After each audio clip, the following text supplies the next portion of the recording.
មកជាមនុស្សម្នាក់ដូចគេដែរគ្មានអ្នកក្បែរគ្មានអ្នកស្នេហ៍គ្មានអ្នកត្រូវការព្រោះថាខ្ញុំមិនស្អាតមិនលយមិនសង្ហា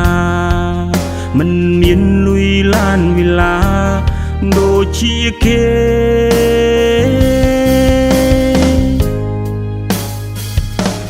ខ្ញុំឯកាខ្ញុំចង់មានមនុស្សម្នាក់ក្បែរ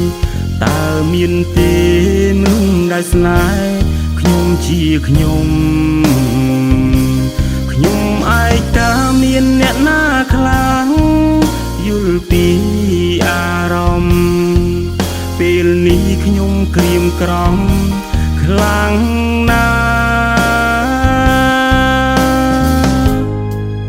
ចង់មានស្នេហ៍ដូចគេ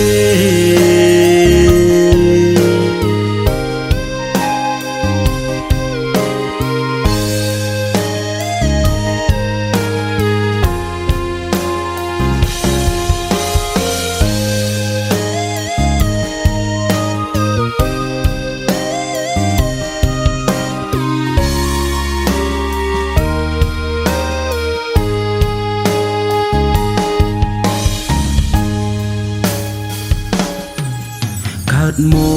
កជាមនុស្សម្នាក់ដូចគេដែរគ្មានអ្នកក្បែរគ្មានអ្នកស្នេហ៍គ្មានអ្នកត្រូវការព្រោះថា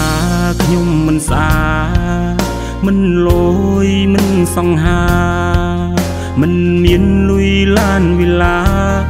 ដូចជាគេ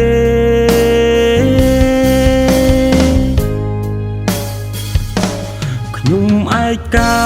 ខ្ញុំចង់មានមនុស្សម្នាក់ក្បែរ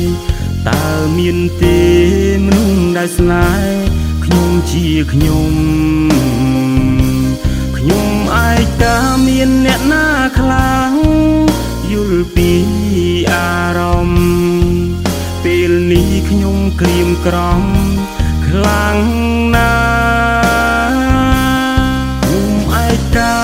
ខ្ញុំចង់មានមនុស្សម្នាក់ក្បែរតើមានទេមនុស្សដែលស្នេហ៍ខ្ញុំជាខ្ញុំឯកាមានអ្នកណាខ្លាំងយល់ពីអារម្មណ៍